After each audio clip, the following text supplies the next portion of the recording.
In the annals of rock music, few bands have sold more albums or made more headlines than Fleetwood Mac. Starting out as a guitar-oriented blues quartet and evolving through the years into a mainstream rock act, the band has endured personnel problems, romantic traumas, and plain bad luck to become the supergroup that it is today.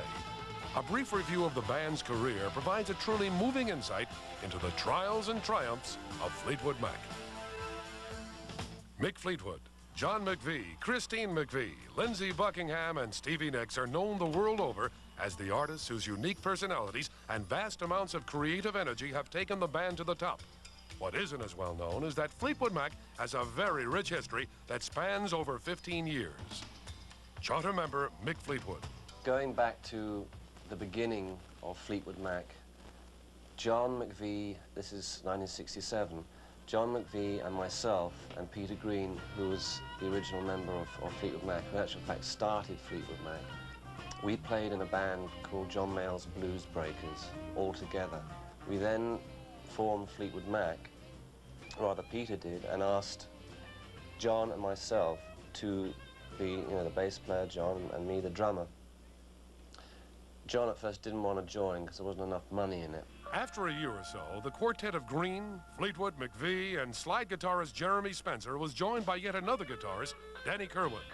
The band drew raves in England with hits like Albatross, The Green Manalishi, and the original version of Black Magic Woman. Despite this British success, American audiences remained cool toward the band, and in 1970, Fleetwood Mac met with its first serious crisis. Peter Green, the group's founder and most prominent member, quit the music business to pursue a more spiritual way of life. Jeremy Spencer took over as the band's leader, and Christine McVie, John's wife, joined in to help on vocals and keyboards. But the pressure proved to be too much for Spencer to handle. 2 weeks into their 1971 American tour, he mysteriously left to join the Children of God religious sect.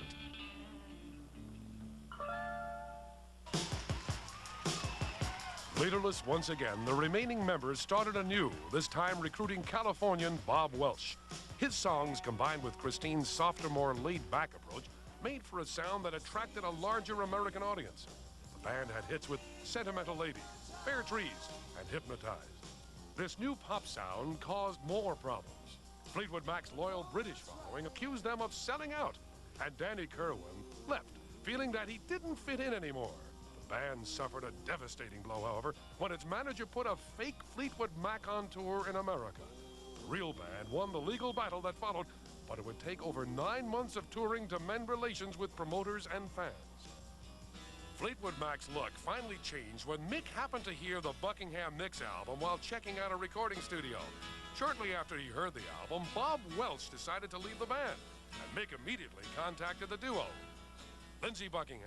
Mick is a very intuitive guy, so I think he just felt that the combination would be right, the chemistry would be right, and he called and asked us to join, and of course we did. This time, the chemistry was right. Their first album together sold over 4 million copies, but nothing could have prepared them for the monumental success of their follow-up, Rumors. Having been a producer on that album, it was an exciting thing to see it be #1 in America for 6 months. I mean, that was outrageous. I think the phenomena of the sales, the phenomena far outshined the music on the album after a while. The band surprised everyone with the release of their next album, Tusk.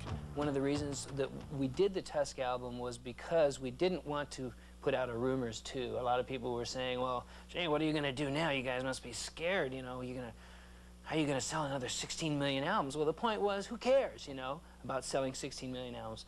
Who cares about trying to do another album just for the sake of selling the albums? The whole point is to do something that means something.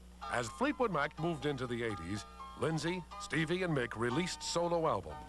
The band shattered all rumors that the solo projects meant a split-up with the release of Mirage. Of course, the most publicized aspect of Fleetwood Mac's career has been the romantic problems that hit right at the peak of success. Lindsey and Stevie ended their relationship, and John and Christine divorced. But the music was amazing, And the feelings that were there when the songs were created still show through. Some of those songs, you can't help it. I mean, one of the reasons Rumors sold the amount it did probably was because it was the running musical soap opera, and those things were all very real. The emotions and the situations that were expressed on that album were all happening to us, and I think when we sing that, it's still there, you know.